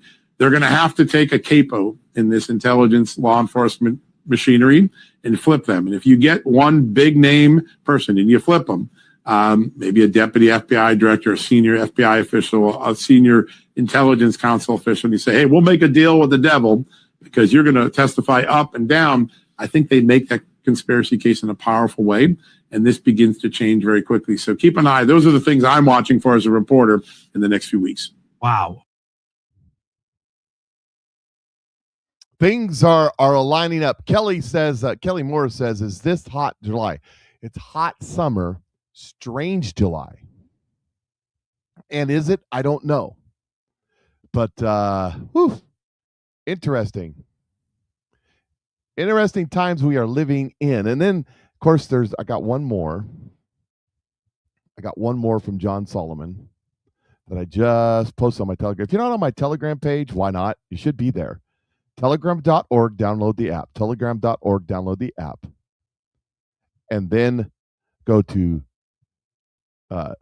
tm.m. I don't remember what it is, but then you'll find me. Just search Patriot Mike Thoughts. It'll come up. T.me/Patriot Mike Thoughts. There it is. Somebody teach me how to do this thing. Good Lord. Here's John Solomon. A little bit more. I have some more news to bring to you from our bombshell impeachment story that broke a few days ago. Now we know that the chief watchdog for the U.S. spy agency, the new one, has opened a review of several urgent concern whistleblower cases that were handled under his predecessor during the Obama-Biden years. That is a very significant movement. That is a very significant consequence. Reopening several whistleblower cases that we now know from our reporting may have had great consequences against President Trump and against the country. We now know, of course, from the reporting earlier this week that exculpatory evidence, actually derogatory evidence about President Trump's accuser, the man who started the 2019 Ukraine impeachment, never got to Congress in a form that it could be used at the impeachment trial. That cheated the president out of a fair trial, out of a fair impeachment proceeding, as Alan Dershowitz told you. But remember what we reported a couple of weeks ago, that the intelligence community had detected that China had hacked into multiple states' voter registration databases in the 2020 election. Remember the one that everybody told us was perfect? Turns out it wasn't so perfect. There was a lot of hacking and bad things going on. Well, there was a whistleblower in that case. His case is now also being reviewed as part of the new Inspector General. The Inspector General's name is Christopher Fox. Remember that name. I think he's going to be a very consequential member of the intelligence community. Maybe we're going to get some accountability, some transparency that we've long been denied from our 18 spy agencies, the CIA, the FBI. You know them all. We've been talking about them. That is one of the many significant revelations that have come out in the 48 hours since we broke that story. Avis, or ARSIVI, I don't know how. I can't. Whatever. That says, I've never been a Q guy, but didn't Q say some we think are on our side aren't, and some we think that really some we think of are really still with us? What if Ray documented everything during his time? If somebody didn't burn the burn bags. I don't know if it was Ray or who, Somebody didn't burn the burn bags that they keep finding mysteriously. I don't know who that. I don't know. I don't know nothing about nothing. Don't ask me nothing because I don't know. So you got to ask yourself a question. Who didn't burn the bags? Who didn't burn the burn bags? I mean, interesting things are coming. Interesting things are happening. We're living in a weird time. We're building up to that strange July, maybe. What do you think? Anybody's thoughts on that? Here's breaking news. You know, we all know that a bunch of scientists that have to do with jet propulsion and UFOs and whatnot have turned up missing. Fox News reporting. An unsettling mystery. At least 10 American scientists, military officials, and associates have been found dead or suddenly vanished. And now some lawmakers are calling for an investigation. Brooke Taylor is live from Dallas with more. I've been sort of following this, but I'm looking forward to your report so I can better understand it. Hi, Dana. Well, there's definitely a lot of questions surrounding this because at least 10 of those scientists, military officials, and employees, as you mentioned, who are tied to America's most sensitive nuclear and space programs have either just vanished or disappeared in the last few years. So I hope we'll break this down for you. We put this together. The cases span from July 2023 to now. In some, deaths remain unexplained or lack full public detail. In others, sudden disappearances with few answers. So check out some of these cases. Most recently, retired Air Force General William McCaslin vanished in February. He walked out of his Albuquerque home, leaving behind his phone. Previously, he oversaw some of the Pentagon's most advanced aerospace programs. Then check out this case also in February. Astrophysicist Carl Grillmer, who worked closely on NASA missions, was killed outside of his home. Police did arrest a suspect in that case. Then 8 months earlier, U.S. rocket scientist Monica Reza disappeared while hiking in California's Angeles National Forest. Records show she worked on advanced aerospace materials. I spoke to Congressman Eric Burleson, who's calling for an FBI investigation. Well, these were not ordinary citizens. These are some of the most advanced scientists that are working on some of our most critical nation's secrets. This has all of the hallmarks of a foreign operation. And so this is something that we need to be investigating. And Dana, so far, no local authority has publicly connected these mysterious deaths and disappearances. We did reach out to the FBI last night, who told us they have no comment. So, foreign operation causing these people to disappear? Jesus. As my son used to say when he was a little baby, Magippear. Adopted by Chinese aliens, Tard says. If you watch Stargate, you know, one of the Gualu was Chinese. I'm just saying. I mean, I don't know. You just gotta, what is going on here? Why are these scientists? Here is another story by Fox News on the missing scientist and that it may be a foreign operation. Says that there was a meeting at the White House today on the deaths or disappearances of 10 scientists and staffers, many of whom have overlapping connections to some of our most closely held defense and nuclear research, space programs, a lot of intersection between that in the work that they were doing. A congressman has raised concerns about critical national secrets and a possible foreign operation that could be involved here. That's why they're investigating. Will Cain, host of the Will Cain Show. Possible foreign operation. What's going on here? Some don't smell right. I don't know. I've kind of sort of not talked about this, but it's on my Telegram page. That's why you need to be on my Telegram page, because this has been a lower priority, but things are starting to happen that make you want to know. Now, here's one thought in this. I'm not saying I agree with this. So down at the bottom, the Daily Mail U.S. breaking news: 11th scientist found dead. Over the past 50 years, many discoveries were made in university and government labs that were put on the shelf instead of used to evolve nuclear energy.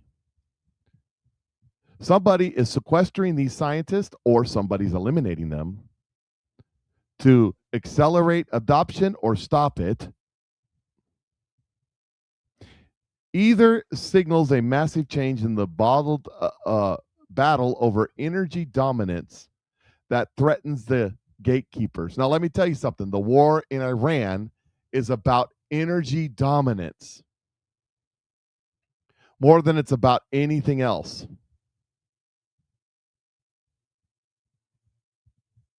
And let's see right here. Here's the 11th one. This just being reported. UFO-linked scientists warned my life is in danger, found dead at 34, becomes the 11th mysterious case. What does it mean? I don't know. I don't know what it means. And I'm not going to sit here and pretend and tell you, oh, I know. Like some of these people will get big old long conspiracy theories and tell you everything there is to know that they got from their top secret insider information, which is just really listening to other influencers and podcasters and their opinions and trying to make something of it. I'm not going to do that because I don't know. I'm going to give you the information and then I'm going to watch and see what happens. You know, this is off the subject, but we're getting close to time. So this is Governor Tate Reeves. So McCormick, demonic McGregor, whatever, Mr. McGregor. If the UK joined the US as the 51st state, we would be the poorest state in the entire union. To which Governor Tate Reeves says, as we say in Mississippi, bless your heart. Or as you say in the UK, assalamu alaikum. Because the UK is gone. I mean, they're done. And of course, you know, Bobart, who's been outspoken about the slut fund and about Eric and the rest. Of course, you know, she is divorced from her husband and was dating some guy, and they were being naughty in a movie theater, got kicked out, whatever. That's the story anyways. But at least she wasn't who's cheating who and who's being true and who doesn't care anymore that I know of, or going to Madison Cawthorn invited parties. But here's what she says about what's going on in Capitol Hill. Yeah, go to church, find Jesus. Like, I mean, why is everybody so horny here? Why is everybody so horny? Maybe you should go to church and find Jesus or something. You know, that is funny. In my opinion, that is funny. Here's Donald Trump when asked about the 10 missing scientists.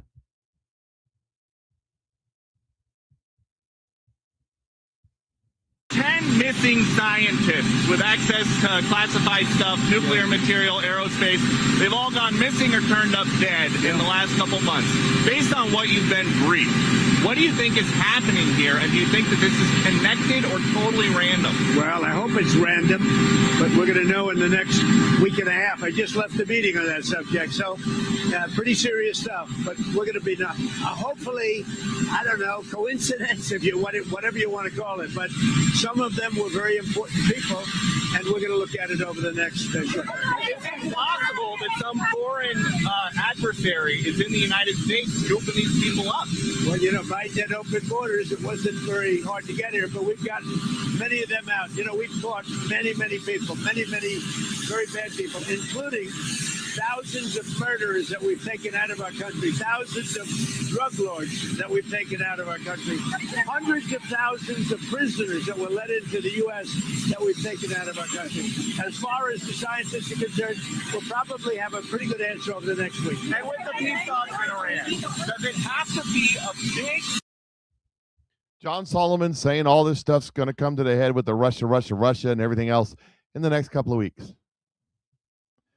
And what does Donald Trump say? We're going to find out what's going on with these scientists the next couple of weeks. Sounds like, and then there was another one too about the next couple of weeks. Sounds like the next couple of weeks are going to be interesting. don't know. Donald Trump has said stuff like that before, so, it's not that big a deal. Not that big a deal, in my opinion. So we'll see what happens. We'll see what happens. Here's an interesting tidbit of information. By the way, Gavin Newsom will not be running for president, but AOC will. Breaking: Gavin Newsom's PAC used $1.5 million to buy 67,000 copies of his own book. Let me say that again. Gavin Newsom's PAC used $1.5 million to buy 67,000 copies of his own book. The total book sales were around 97,400. His PAC purchase accounts for about 2/3 of sold copies. You want to know how you launder money from your campaign and from PACs to the candidate? Books are 100% fraud when it comes to these politicians.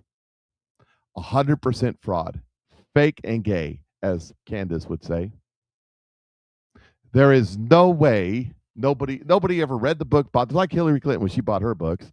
So the way that it works is you get an advance of $10 million to write a book from some big company. You write the book, or you have pay a ghostwriter $1 million out of your $10 million to write the book. Then they publish the book, and then your own PAC buys 67,000 copies of the book, to which a percentage of that money goes back to you and back to the people that gave you the $10 million to write the book. You see how that works? That's called money laundering. And that's exactly what that is. That's what how these payoffs happen. Here's another story just breaking. Speaking of self-deporting. Breaking: former Virginia Lieutenant Governor Justin Fairfax, Democrat, just shot and killed both his wife and himself overnight in their home.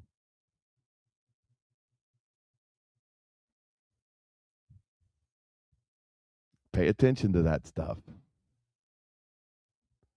Donald Trump announced, of course, this is an older picture, right? What he calls the biggest tax plan in U.S. history, set to launch next month. That would be January. I don't know. It hasn't happened yet. He says American households could keep an extra $11,000 to $20,000 of their income. But then this was put out just the other day. Scott Bass says, stop paying income tax via payroll tax. IRS is coming to an end.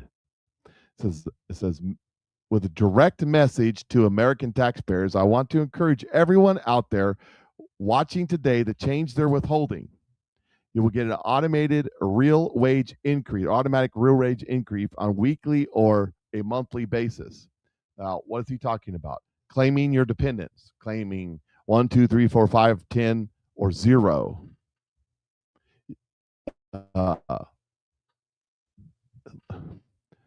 The right thing to do here is set your tax withdrawal so that at the end of the year, when you do your taxes, it's 0. They don't owe you anything, and you don't owe them anything. As close as you can get to that anyways. But he's saying to adjust it so that you pay minimal amount. And then this is the post. I want to encourage everyone out there watching today to change their withholding. So this is it right here. And then this is a response from Truth Hammer. He says, irresponsible and retarded to drop this vague guidance with no specific change in tax liability has been delivered to the people. That's right. Nothing's been done. It would take an act of Congress, by the way, technically, which ain't going to do nothing. You know, a bunch of the so-called libertarian conservatives like Thomas Massey and Rand Paul, who sit there and scream and holler about Trump's tax cuts, that somebody has to pay for it. Whose money is it, you communist Marxist bastard? I can't believe you called Rand Paul a Marxist. He's not a Marxist. He's a Marxist. Because it's Karl Marx that says that tax cuts have to be paid for because it's government money, not yours. You know, they only grant you to keep what you get.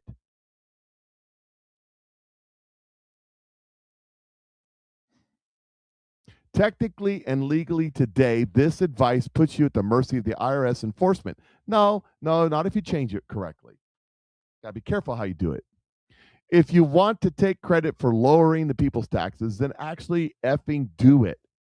Then take the victory lap. Controversial opinion due to valid questions about legitimacy of IRS. However, SCOTUS has upheld IRS power to take your home and property and even put people in jail.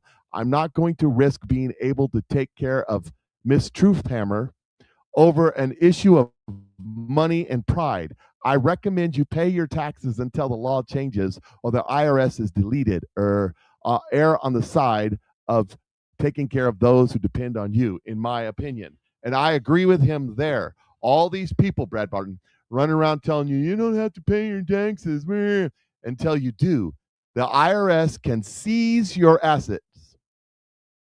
Take your home, take your cars, take your retirement, take your savings account, garnish your wages. They can take everything from you without a court. They don't have to go to court. They just show up and take it. And there's not a damn thing you can do about it. Oh, but the 13th Amendment is fraud. They shouldn't be an IRS. They shouldn't. You're correct. But that doesn't change the fact that they have guns. And they'll use them. And the first thing they'll shoot is your dog.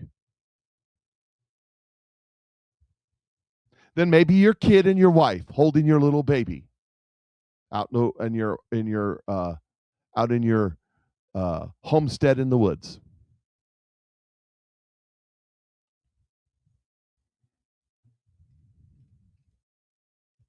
And your squirrel, exactly. Yes, I agree with you that taxes are fraud, that taxes are evil, that this country taxes you way more than was ever intended by our founding fathers. I agree with you. However, the reality is, especially for you and me and the rest of us that are just a little peons that don't do much, that don't make much, that don't get taxed much, they're probably not going to come after you the first year or the second year or even the 10th year. But when it piles up enough, they'll come after you. And when they come after you, there's not going to be no court hearing. And you see, it'll happen sooner for people like Brett. And of course, the Trump administration may change the walls and you may just get away with it. So you do you, but I wouldn't do it. Then there's this story. J.D. Vance, in one of his the turning point that he was doing here just the other day, was asked about Pizzagate and the Epstein files. J.D. Vance says he is in the process of opening an investigation into Pizzagate conspiracy theory after he read strange words involving pizza and grape soda in the Epstein files. Vance has now publicly pledged to follow up on this matter. Will he? Truthhammer says it'd be cool if it happens, but he's not holding his breath. But the conversation, remember I told you probably, what was it? Probably October, November of last year to watch for the Anthony Weiner laptop. Anthony Weiner likes to send pictures of his wiener over the interwebs. That his laptop is in play because it kept being brought up, and here it comes.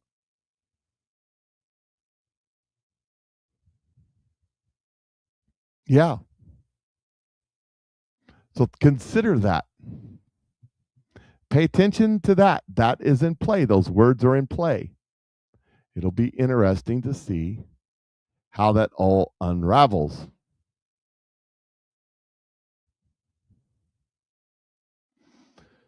Eric Swalwell has a new family crest. Mr. Blow It Out Your Heine. Just thought I'd throw that in there for the fun of it. You know, you got to have some fun. You got to have some fun. Now, I was talking about what's going on with the Strait. By the way, the reports are the straits have been opened. I think what was happening the last couple of days is that the Navy was trying to make sure there weren't any mines out there. The Iranians said, oh, yeah, we put mines out there. Where are they? Oh, no, but they're out there. Made everybody fearful. They made sure there weren't no mines. Now they've opened the strait up. But what's happening with this is really important to understand. It was a test. Listen to this. Hormuz was never about Iran. It was about China. Trump then confirmed it in a Truth Social post. Today, less than 24 hours later, U.S. Naval Central Command just operationalized my entire analysis. I have the primary source document, and we're going to read it together. And they buried a sledgehammer in the fine print. This is the U.S. NAVCENT NCAG's blockade update dated 16 April 2026. Let me read the update section. In addition to enforcing the blockade, all Iranian vessels with active OFAC sanctions, and vessels suspected of carrying contraband are subject to belligerent right to visit and search. These vessels, regardless of location, are subject to visit, board, search, and seizure. Boom. Regardless of location, anywhere on Earth. That's wartime legal authority. Belligerent rights under the laws of naval warfare being invoked globally. Here's the line that changes everything. The document includes a section on what it calls conditional contraband. Petroleum, oil, and lubricants. Petroleum products and lubricants are conditional contraband due to their essential role in military operations and their contribution to Iran's war-sustaining economy. It then lists crude oil, refined petroleum products, military fuel indicators, lubricants, and specialty petroleum products. U.S. NAVCENT just formally designated Iranian crude as a contraband of war. Every shadow fleet tanker carrying Iranian oil is now, by definition, carrying contraband destined for an enemy of the United States. The legal framework for seizing those ships is no longer just, oh, they're sanctioned. Their cargo is war-sustaining contraband subject to capture under the laws of naval warfare. So basically, the president from Queens just declared a world war. So who's going to show up for it? Anyone? Forget about it. The target is the Shadow Fleet. United Against Nuclear Iran lists 570 ships supporting Iranian oil exports. Remember those 85 Iranian tankers I talked about doing the Malaysia transfer point thing, ship-to-ship handoffs to get the stuff to Chinese refineries? Those ships are carrying war contraband now legally. The $3 billion that the IRGC generated since the war started, every barrel that generated that revenue now qualifies for seizure. Iran makes over $400 million a day from oil. Nearly 90% of its trade is sea-based. So you cut off the fleet, you collapse the revenue. Collapse the revenue, you trigger a currency crisis. You simultaneously cut off China's discounts petroleum supply because China's 1.2 billion barrels strategic reserve was built on these ships. You know what else they can also seize? The cash produced by the Shadow Fleet. And a lot of that money ended up in the Gulf countries that Iran bombed when it freaked out the other day. And according to Secretary of the Treasury Scott Bessent, they are way more willing to show us the hidden Iranian cash now than they were before Iran bombed them in the face for no reason. So now remember when Trump asked NATO for help reopening the strait and they said no? That wasn't a real question. It was a diagnostic. And we already knew the answer. That's what the Defense Intelligence Agency does all day long. Figure out who's got ships, who's got tanks, whose stuff works, who can deploy. They're the best at it. By asking, we publicly gauged who has a functional navy left. The UK can't even deploy ships to the Mediterranean, much less Asia. Canada has no blue water readiness to speak of, and the list goes on. France, they're different. France is actually ready. In fact, they're building brand new nifty aircraft carriers like the France Libre, but I think we want them protecting Europe, so we didn't really tweak them. Keep an eye on the Trump-Macron bromance. It might surprise you. But what about Iran's pals? Russia doesn't have an operational aircraft carrier. The Kuznetsov was damaged or destroyed by its own dry dock the other day. China has a navy on paper, but whether it can project blue water power during a crisis is a real question mark. When U.S. NAVCENT says, regardless of location, there's no competing naval force on Earth that can contest our claim. And we didn't know that in January. There's no question now. If Russia and China couldn't stop us from roughing up Iran, they can't stop much at all, and they know it. America's military is now uncontested in the world, and as NASA just showed, uncontested out to the moon. This is what I was telling you 4 days ago. The Strait of Hormuz was never the target. It was the pain point. The target was the network, the ghost fleet, the side deals, the sanctioned oil. For decades, the Shadow Fleet was a problem nobody solved because the legal framework didn't exist. Trump's Navy just invoked the framework that does. Belligerent rights, laws of naval warfare, petroleum as contraband, global scope. The era of side deals isn't just over as a doctrine. It's being backed up by the U.S. Navy with warships, heck, with spaceships if we want, with boarding teams, with seizure authority. Anywhere in the world or anywhere in the galaxy. Hey, it's always time for some game theory. And our man Trump is playing hard. The world is catching up. Keep thinking. That kind of sums it all up, don't you think? No one can stop the not the Russians, not the Chinese, not the British. Nobody has the assets or the ability to stop. By the way, did you know there are 3 aircraft carrier battle groups now in the region? 3. One aircraft carrier battle group is enough to destroy, except for maybe Russia and China, all the militaries on the planet. And the only reason one couldn't do it with is just volume. It is, and by the way, I think there's 2 Marine Expeditionary Forces there now, and the 82nd Airborne. Interesting times that we're living in. What's going to come of all that? I don't know. I don't know what's going to come. But I know God knows, and God is in control. Now, there'll be a show after the show today, but check this time change. 10 minutes after 11 Central Standard Times. 10 minutes after 11. I got somewhere I got to be, and so I gotta get her done. So anyways, you guys have a great day. It's Friday. What does that mean? You all know what that means. That means get ready, enjoy the weekend, take some time off, turn it off, turn off the electronics, get out there and work in your gardens or whatever it is you love to do, suntan, sunbathe, whatever. We will see you on Monday, and we'll talk about whatever's going on. Show after the show, 11:10 Central Standard Time. 11:10 Central Standard Time. You guys have a great day. Patriot Mike is out.